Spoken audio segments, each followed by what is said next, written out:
officer. How's the investigation going? I see. You must be the traveler that Lady Farina mentioned. Listen, I'll be perfectly honest with you. I'd avoid getting mixed up in this whirlpool of a mess if I were you. Huh? What do you mean? Come with me and you'll see. The deceased is one of Linny's assistants, named Cowell. Even though he hadn't joined the troupe long, he was hardworking and everyone generally liked him. The assistants are usually in charge of setting up and inspecting the props, as well as assisting with the show and keeping the crowd engaged. As you probably saw when you were in the audience, the water tank suddenly fell and smashed the box with Cowell inside it. This is the real mystery. We've already searched the scene and were unable to find any traces of the girl. However, if you look carefully, the box was positioned directly under the water tank. The ropes holding the tank were then burned by the pyrotechnics on stage, causing them to snap. All these factors lining up so perfectly makes it hard to see this as a mere accident. If anything, the more logical explanation is that the whole incident was intentionally planned, and Linny is the most likely person to have access to all these areas. But he doesn't have a motive! Are you both good friends of his? Well, you can't say we're good friends, but we've known each other for a little while. So in just a short time, he was not only able to win your trust, but even convince you to act as his attorneys. I know there's no such thing as magic. The real trick of a magician is holding the audience in the palm of their hand. I've seen a lot of cases, and I can tell you that people are the least reliable kind of evidence. Sorry, I tend to be pretty straightforward. Just know that I'm warning you for your own good. Anyway, you may investigate the scene of the crime yourselves if you're curious. Who knows, maybe you'll be able to come up with some new evidence.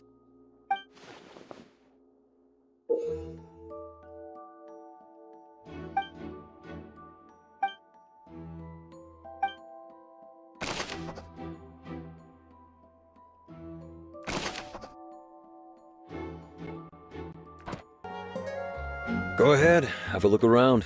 In the end, we're both after the truth. So this is the rope that broke and caused the water tank to fall.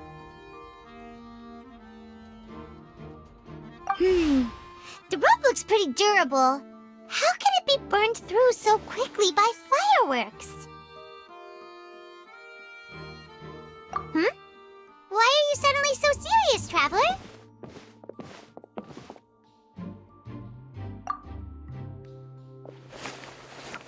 Whoa! Look! This bit is made from different material!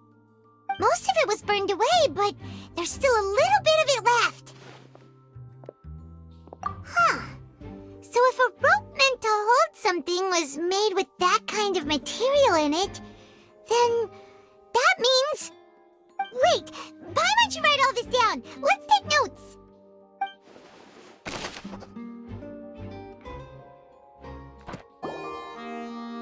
The investigation team has some new findings. Turns out there's an issue with the random number selector after all. See, I told you. What if the machine picked some big guy's seat? You think the murderer would have still made his move then? Sorry to interrupt, but we're helping Linny and Lynette with their side of the investigation. What were you saying about the number selector? There's something wrong with it? You're trying to help them? That'll be a tall order. Linny used the machine to pick a random member of the audience during his performance, right? The lucky girl that later disappeared. Well, we thought there might be a serious problem with the machine, so we had it taken away for further inspection. It turns out that the seat number it picked wasn't random at all. The machine picks that same number every time. I'm sure you already know that you have to make a reservation in advance to get a seat, regardless of whether it's a trial or some performance. In other words, Linny knew who would be sitting where from the very beginning. That much checks out. Linny reserved our seats for us, too. Bet you see why I was saying it'd be tough to make a case for Linny. even though it's bad for Linny's case, Paimon had better write it down. Hello there. What are you investigating? Oh, this location has also been cordoned off because the Magic Troop members are currently considered prime suspects. The investigation team is still collecting evidence. The seats were all booked in advance, so we were able to deduce the missing woman's identity by checking the guest list. Sure, it's not like this is confidential information. We will publish it later anyway when we petition the public to help us find the missing person. Her name is Halsey. She's a painter from Fontaine who's made a bit of a name for herself. Apparently, she wasn't a regular at the Opera House, but she'd been feeling some pressure with her work lately, which made her decide to come see the magic show. The Magic Troop members all claim not to know her. We have looked into her social connections. It seems that she has no personal grievances or conflicts of interest with the suspects. Simply put, she wasn't related to the Magic Troop at all, which matches the features of the previous serial disappearances. Were the victims of previous cases also chosen at random? That's how it seems to us, in any case. Apart from the fact that they were all young women of around the same age range, there really weren't any other connections between them. Okay then. No need to be so formal. If you do happen to see the missing girl, please be sure to contact us. It is of utmost importance that we get to the bottom of these disappearances.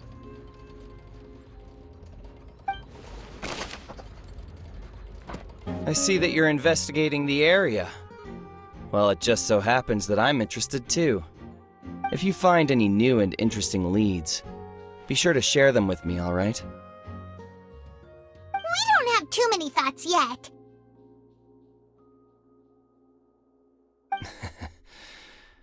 Then why don't I tell you my hypothesis first? The way I see it. And I'll start it with that loud thud. The thud? Oh, you mean the sound that happened during the countdown? Yes, exactly. It wasn't terribly loud, but I suspect that most people heard it. It's just that everyone was awaiting the results of Linny's trick with bated breath, so no one paid it much mind. But now that the incident has happened, the thud has become an important clue. That makes sense. So, what do you make of it? I'm of the opinion that it may have been the sound of Linny's accomplice, Lynette perhaps, jumping atop the water tank or something like that.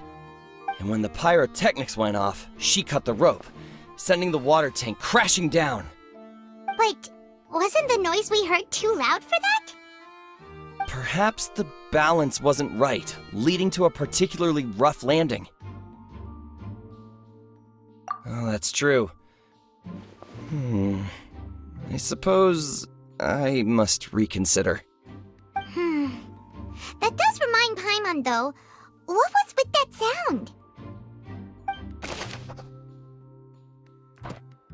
Still talking to the guards. It seems he'll have a lot of explaining to do. I think someone will be assigned to monitor us later, but that's alright.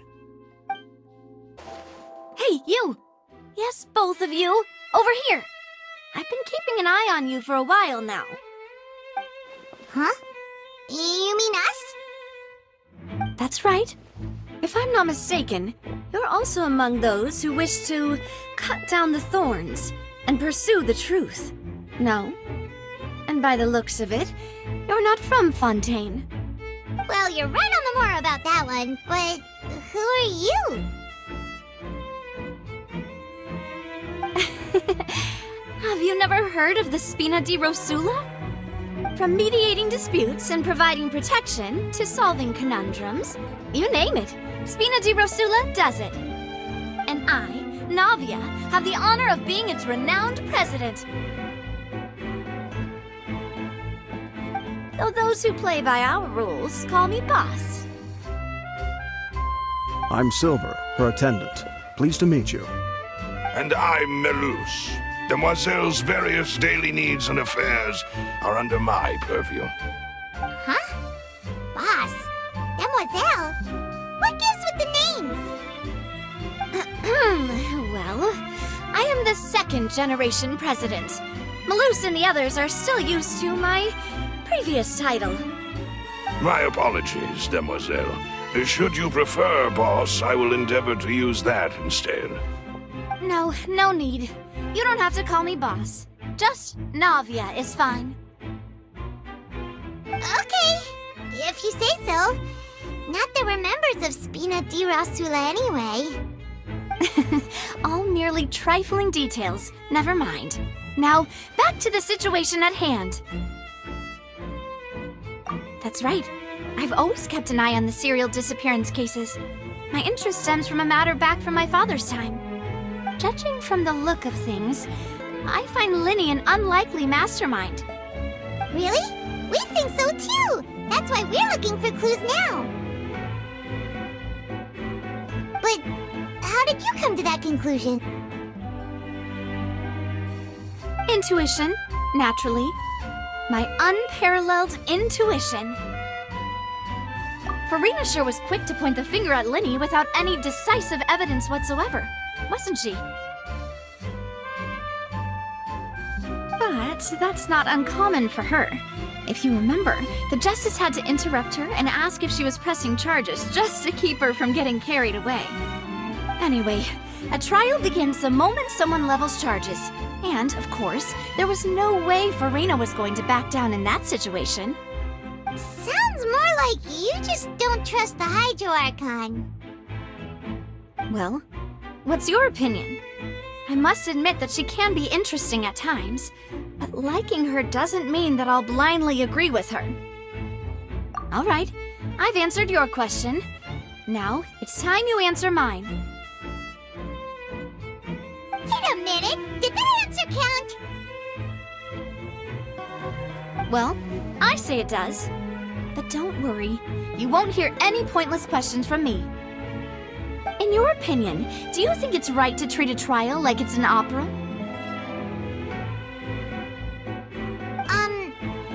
Well? And why would that be?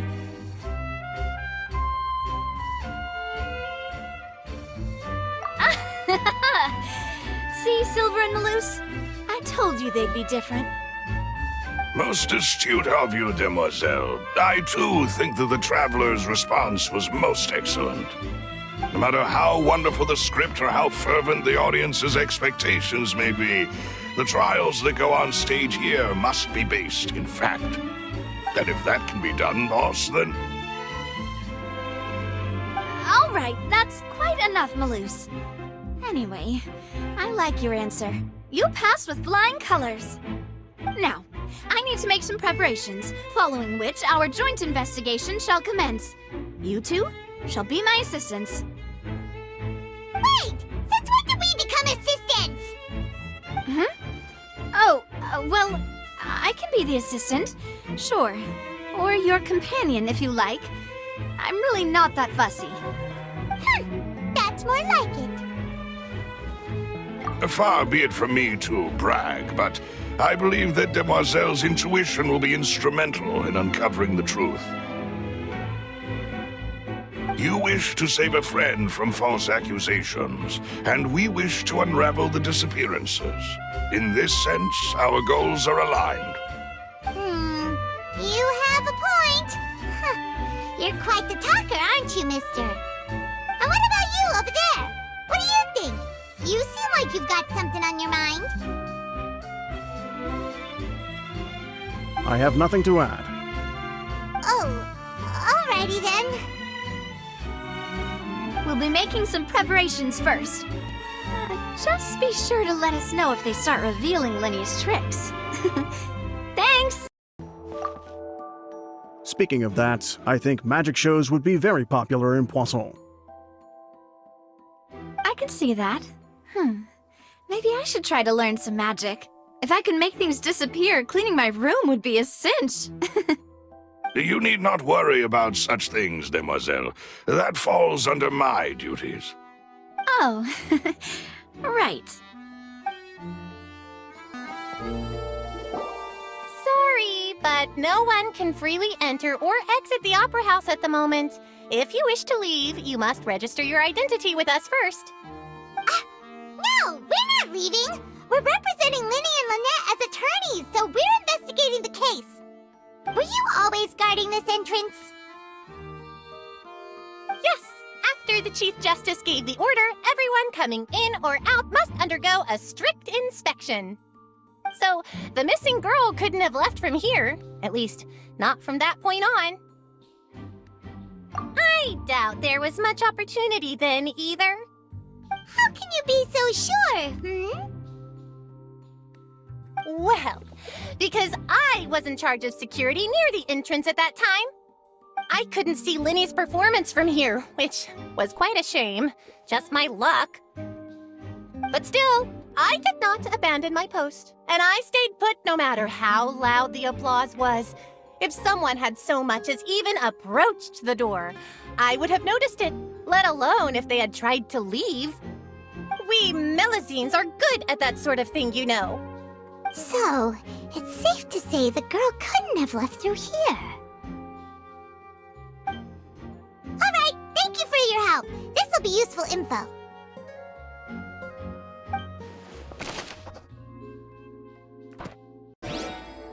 We've checked everything of note here at the performance venue. Paimon wonders how Linny's discussion with the guards is going. Let's go see, shall we? Ooh, things are getting interesting, huh? We're about to see how... Understood. Then I will be going with you. Just so you're aware, I will be monitoring your actions and making notes as necessary. Very good. Thanks for being so agreeable. I'd pull a rose out of my hat as a gift for you if I could. You may spare the pleasantries. I'm just doing my job.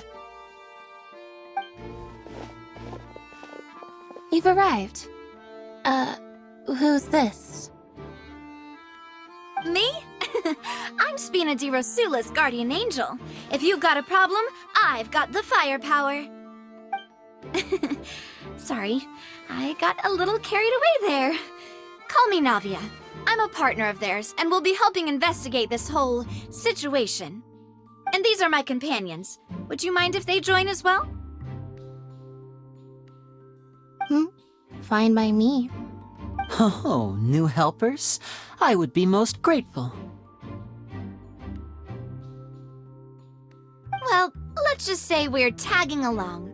It's not every day you get to see the secrets behind magic performed on such a large scale. I appreciate your kind interest. Come with me. We'll be heading below stage.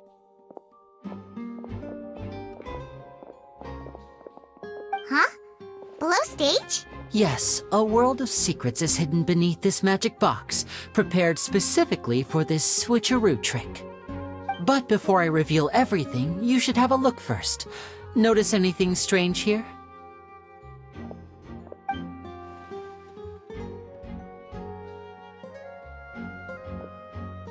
I'm not trying to be dramatic. Remembering the details of a trick will help you understand the methods used to perform it more easily. Huh. Weren't there balloons and other decorations here? Where did all that go? Ah, good eye. That said, you're still far from discovering the answer. The back? You mean the inside of the door? What's different about it? Paimon didn't notice anything. Very good indeed. I thought you might not be able to catch that, given that you were sitting in the first row. The back of this door was patterned.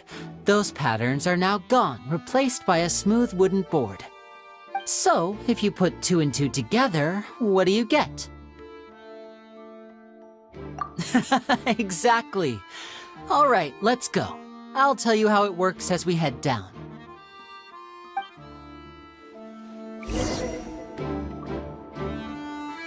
Oh, so there was a passageway under the magic box! I knew you'd figure out most of it as soon as you saw this place. The 2 magic boxes are positioned right above the 2 entrances of the tunnel. See this flatbed trolley? The box with the lucky audience member in it would be shuttled over to the other side using the trolley. This trolley can raise and lower and even rotate, ensuring that the box will face in the right direction. I see. So that's the purpose of the box inside another box. Precisely. The inner box would descend after the audience member was put inside and be moved along the trolley, all while the outer box would remain on stage as if nothing had ever changed. So that's how you did it! Once the box was lowered, the trolley would store some energy through this device here, with which it would complete the rest of the steps. The audience member would only be able to feel some slight movements in the dark, and by the time she walked out, she would already be back on stage. Right! You were talking that whole time, and you even came out for a moment near the end! Ah, yes. A phonograph operated by Lynette was used to achieve that effect. My assistant and I had already scripted our conversation beforehand. When the countdown began, I had already gone to the opposite box via a tunnel using that ladder. And what about Lynette? Where was she? I was in the mezzanine space in the back of the box. Oh, interesting! That's how we were able to coordinate Linny's lines with the assistant. And, by the way, I was the one who walked out of the box at the end. I mean, we are twins. All it takes is a change of clothes and no one can tell who's who. And that's my favorite part of this trick. Only Lynette and I can perform it. So that's how it all worked! Wow, every detail you revealed was more amazing than the last! Lynette would briefly walk out of the box and then go back in, jumping into the tunnel and escaping before the box on the trolley could finish ascending. And then I walk out of the other box in the audience area, and the trick would be complete. The operative word here being would. But as you saw, Cal was in the box, not our audience member. She, on the other hand, mysteriously vanished. We really don't know how that happened. If not for that interlude, this would have been an astonishing trick. I probably never would have figured out how you pulled it off. And yet, to think that someone was able to use this magic trick to commit a crime. Could we have a look around? I think we can come up with some more leads. This is the scene of the crime, so Linny and Lynette are not permitted to stay here. I'll escort them back up. Yes, of course. No need to be so strict now. I won't disappear into thin air, you know. Thanks, everyone. We're counting on you.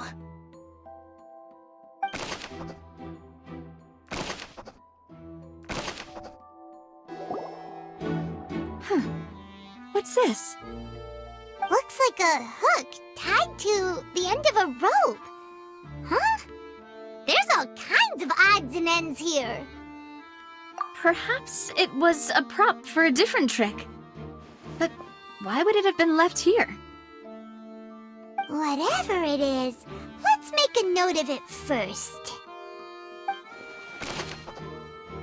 The floor is wet. Please be careful not to slip. Speaking of which, why would there be water here? Oh, Paimon knows! It's one of those tricks where you pour water into a jug and then flip the jug over only for the water to disappear? And here's a broken vase. Huh. Did the trolley knock it down while moving? That can't be. The trolley moves along tracks from start to finish. It couldn't have hit the vase at this distance. Let's note this down too and think about it later. Oh, these are the clothes that the lady chosen from the audience was wearing, right? Her clothes are here, but she's nowhere to be found. Right. And do you really need to do that if you're kidnapping them? Ugh, this is so confusing. Paimon doesn't want to be a detective anymore.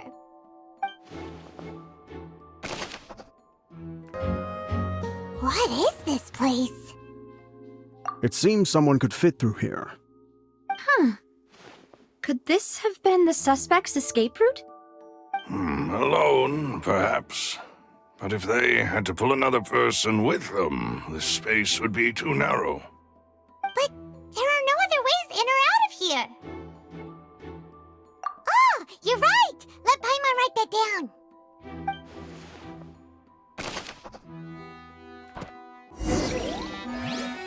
Seems we're just about done investigating down here. Yes, let's head back up. Well, we've ascertained the state of the crime scene. Let's find a place to sort out our findings once Malus returns. It seems to me that there are several things that don't add up here. Apologies for the wait, demoiselle. So, what did the guards say? Did the criminal escape through the vent? They believe the odds of that are very low, since the vent leads to the Opera House's basement. The guards have checked the area carefully. No one left through the basement during the performance or after the incident, and no one was found hiding there. So the tunnels become like a secret chamber then! You know, like the kind you usually see in novels! The plot thickens. Halsey's disappearance and Cowell's death are both quite inexplicable. No wonder Farina was so confident in her accusation. All the current evidence points toward Linny and Lynette. In other words, the charges are very likely to be upheld unless we make some considerable progress. Charges and then trial. So if the charges are upheld, they'll announce a sentence? That's right. This is how a trial goes in the Opera House. During the proceedings, the Chief Justice and the Oratrice will hear statements from both sides. That's right. This is how indemnitium is produced. The statements from both sides, the defenses from attorneys, witness testimonies, and even the audience's emotions will all be projected on the Oratrice. To put it simply, it's as if the Oratrice has its own will, and is a judge in its own right. This also precludes any kind of favoritism on the part of the Chief Justice. And not that this has ever happened anyway. Once both sides have finished speaking, the Chief Justice will make his final decision. This, too, will be used by the Oratrice as a reference. Then, finally, the Oratrice will be consulted by officials. The result it returns is the will of justice itself. Huh? So that machine is the one that actually decides? Paimon thought Neuvillette called the shots. In practice, there is very little difference. Both have always come to the same judgment, which is why people have great faith in the Chief Justice. Ah, yes, the guards also asked me to convey that none of us will be allowed to leave this place before the trial. Huh? Why? Because we've chosen to act as the twins' proxies. That makes us persons related to the case. They're concerned that we might be colluding with outside parties, or that we might find outside help to disrupt the case. And even if that were not so, it could prove problematic if we happen to spread key information about the case ahead of time. I'm ready to break out at any time. Whoa! There's no need for that! Paimon thinks they have a point. That said, are they providing food?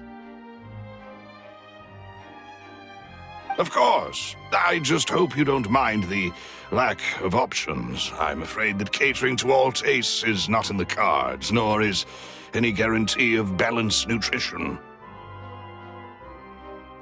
In that case, let's just sort out our findings together here. Pity. I was hoping to take you to try some of Fontaine's famous desserts, too. I mean, what better way to properly think through our findings than over some tea and sweets? Huh. Breaking out suddenly doesn't seem like such a bad idea after all. Just kidding! Paimon will still do her best, even if there are no snacks. What do you mean, no snacks? Of course we'll have snacks. If we cannot buy some, then we'll simply make some. Huh? Here? But how? Understood, demoiselle. Everyone, please come with me.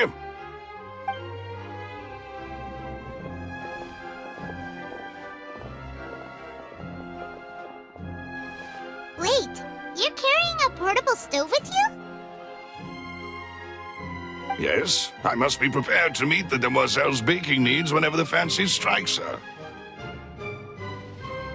I have eggs, sugar, and almonds at the ready. Good work, you two. Then I'll get to it. Please sit tight for a moment. You'll get to taste my awesome snack soon enough.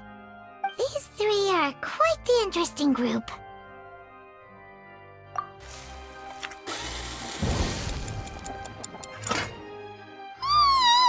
And Paimon thought it smelled good while it was still in the oven! Oh, it's even better now. Paimon can't stop drooling. From the way you had these two guys carrying all that stuff around, Paimon thought you'd have them do more during the baking process. But you ended up doing the entire thing by yourself! Beating the egg whites, grinding almonds, everything! I was applauding. And I was giving encouraging smiles. Paimon was just thinking, aren't you worried about getting your fancy dress dirty beating egg whites and baking like this? Well, I don't think it's carved in stone anywhere that fancy ladies can only read books, sip tea, ride horses, and play the piano. I just really enjoy making snacks. Don't underestimate beating egg whites, by the way. It's a real arm workout. You also need to beat them to just the right consistency, or your macarons will crack. Anyway, give these a try, fresh out of the oven. There's 3 for each of us. Only 3? Well, eating too many sweet treats might send all that sugar to your head. You wouldn't be able to think clearly about the case on a sugar rush, would you? Tea is ready to be served as well. This is Demoiselle's favorite, strong black tea with a floral fragrance that clears the mind and lifts the spirit. No need for concern. I'm merely doing as I should.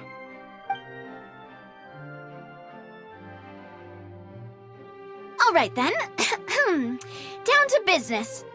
As Paimon mentioned previously, the tunnel seems to be something of a secret chamber. However, we can assume that Linny and Lynette were not alone within it.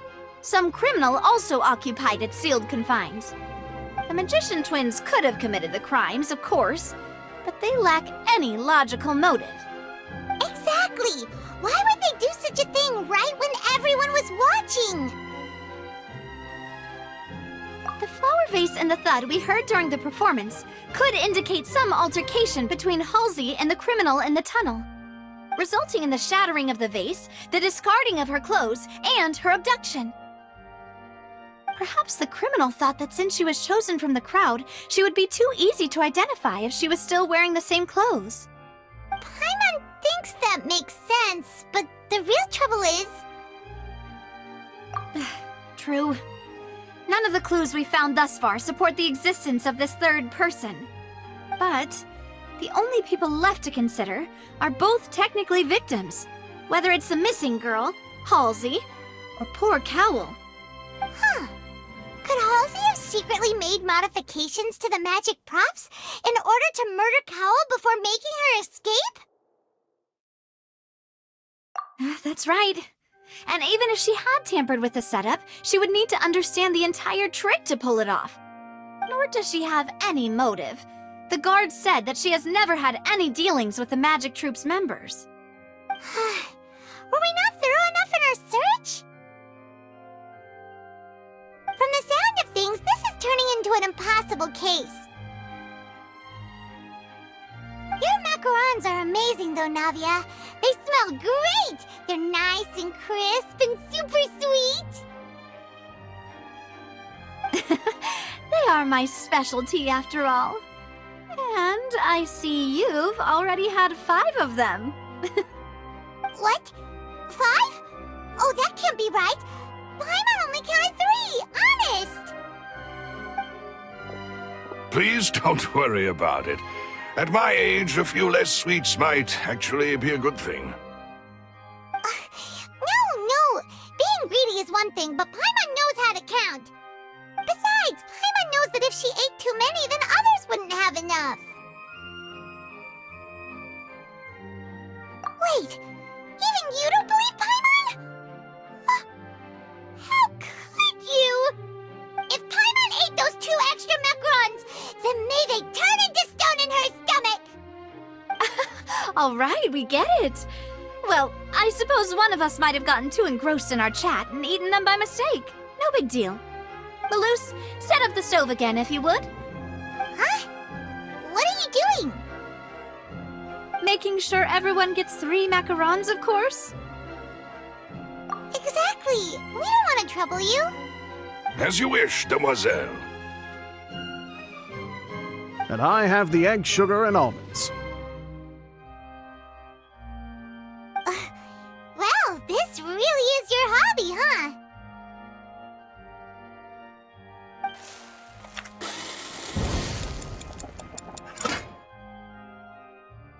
Well, that's it for snack time.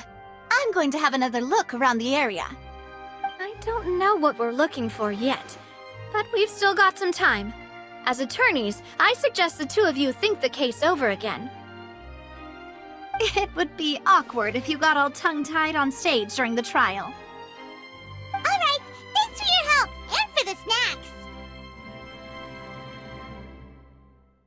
It was nothing. A small task for the Spina di Rosula. Silver, Maloose, it's time to go. I'll be back if I find anything new.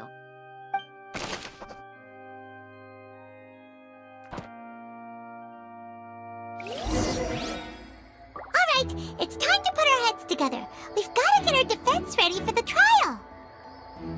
Oh, it's probably gonna be a long and difficult case.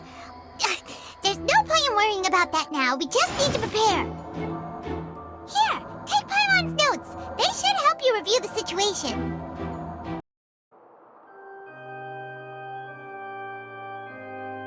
What do we do? The whole situation is so confusing. Good plan. Impossible things don't just happen. We'll get to the truth one way or another. Just relax. Even if everyone else suspects Lenny and Lynette, at least we will be supporting them from the stands. Besides, I doubt Farina understands any more about what happened than we do. Thanks, Navia. Well, we'll be going then. Best of luck to you.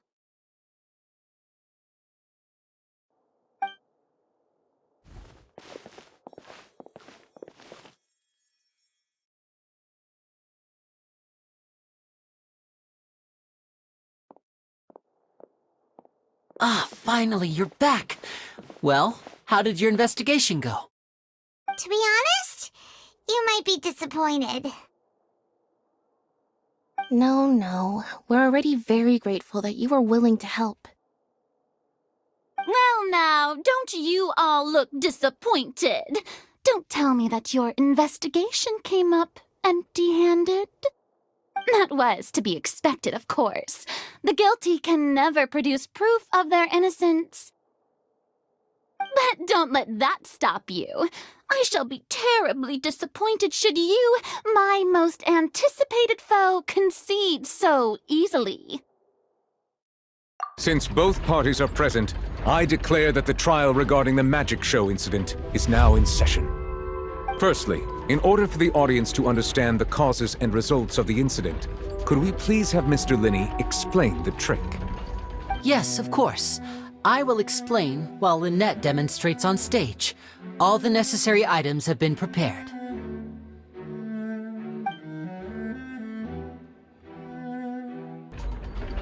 Thank you, Mr. Linney. In that case, I take your statement to be that you ran to and remained hidden within the magic box in the audience stands once the trick began, and thus could not have committed the crime. Is this correct? Yes, that's correct, Your Honor.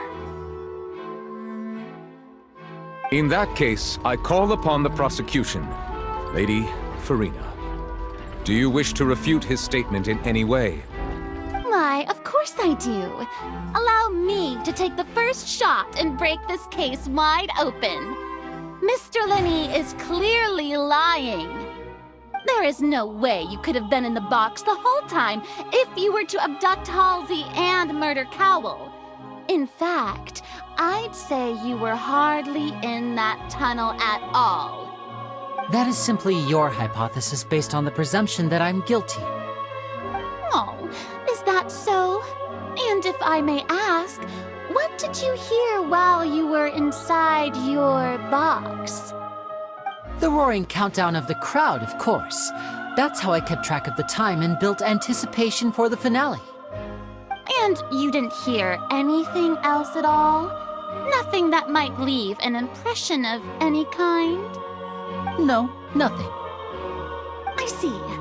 But when the count reached 30 seconds or so, there was a thud. One so loud that I believe practically everyone heard it. Huh? Hey, hang on. Something's not right here.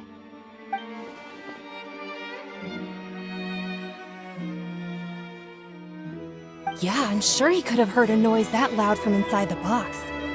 I was right by the box and I definitely heard the thud. Look at those scales. Could those mean... Well then, ladies and gentlemen, allow me to use the words of the magician himself. You never know what can happen in the blink of an eye. Indeed, it seems his alibi can also collapse in the blink of an eye.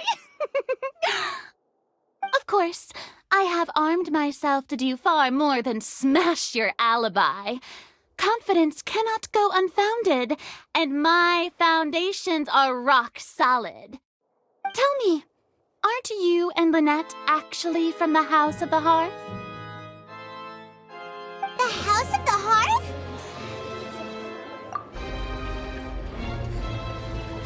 No wonder they did something like this. So the serial disappearances were the Fatsui's doing. Now it all makes sense. I've got a feeling that what happened on stage probably wasn't just an accident. That's irrelevant. Our identities have nothing to do with what happened. Indeed. Then perhaps you could tell us everything that happened during that 1 minute. Your first priority is to prove yourself innocent, after all. I'm sure there is little that needs to be kept secret now.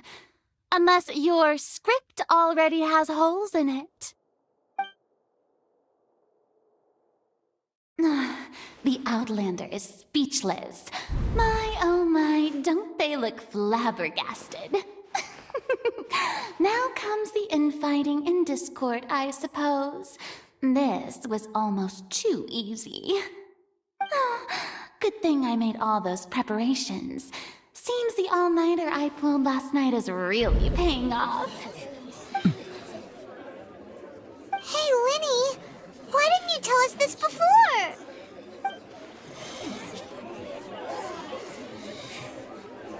Order! Order! Mr. Linney, allow me to re-establish the facts. Lady Farina has raised 2 points. First, when the thud was heard in the Opera House, you were neither in the box nor the tunnel. Second, you and Ms. Lynette are both members of the House of the Hearth. Are these claims true?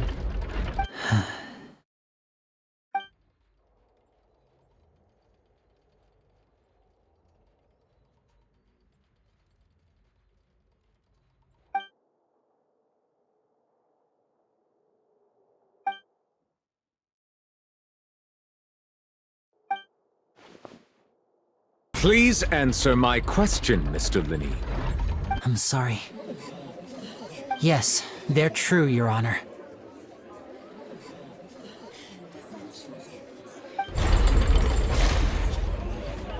I knew it! Well, that's it. We might as well move on to the sentencing already. What should we do now? Granted.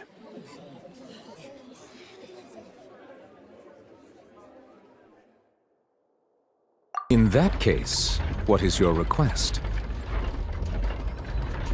Is that really necessary? They're already as good as guilty. The defendant deceived their own attorneys. What is there left to discuss?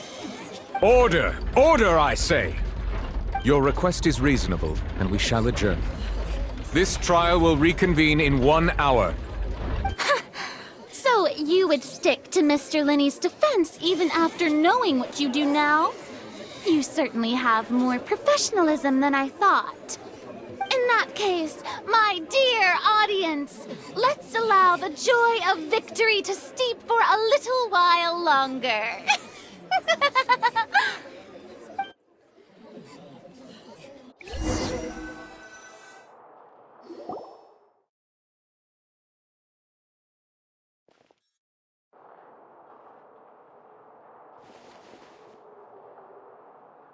Well, this is awkward.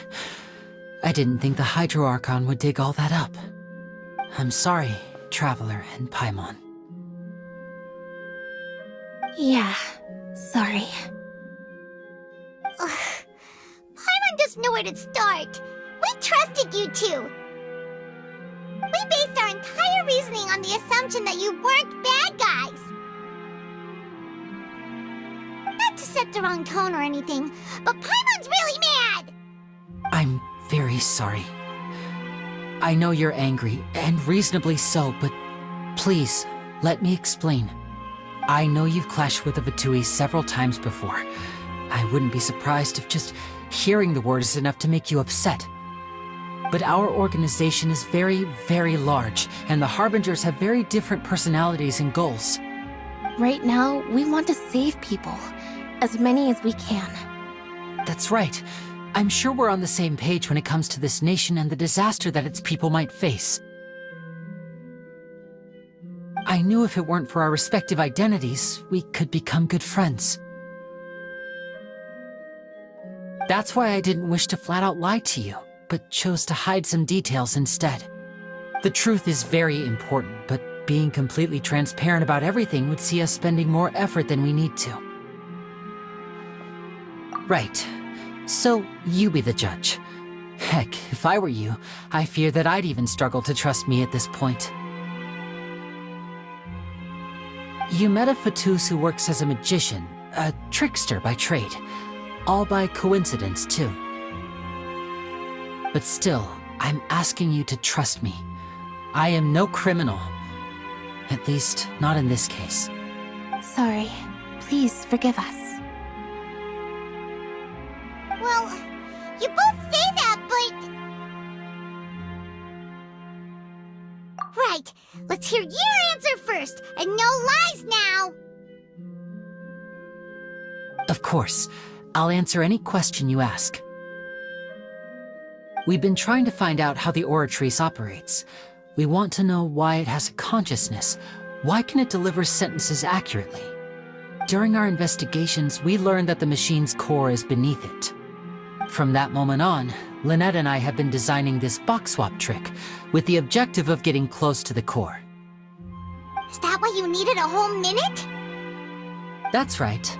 In truth, the audience would take about 75 seconds to count down from 60, while I would only need 15 to get to the opposite box.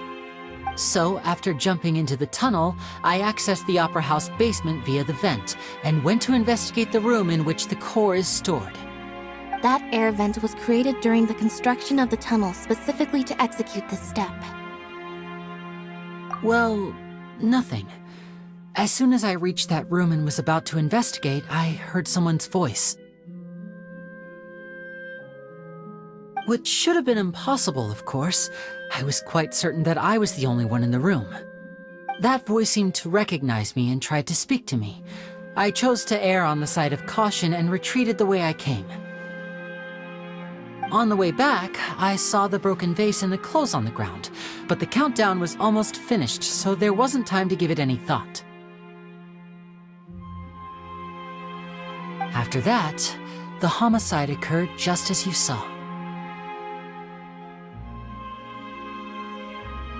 Well, that explains why you didn't hear the thud. Because of that prophecy I told you about, of course. We must know all we can about this nation's secrets in order to deal with that prophesized crisis. That's the only way we can save everyone. So, there you have it. The whole truth. I swear, I didn't hide anything from you this time. It was never my wish to proceed under this cloud of mistrust either. But like I said earlier, you can be the judge. If you want to leave because you don't trust the Fatui, there's nothing I can do to stop you. Well, Traveler, you decide. Paimon will follow your lead however you choose.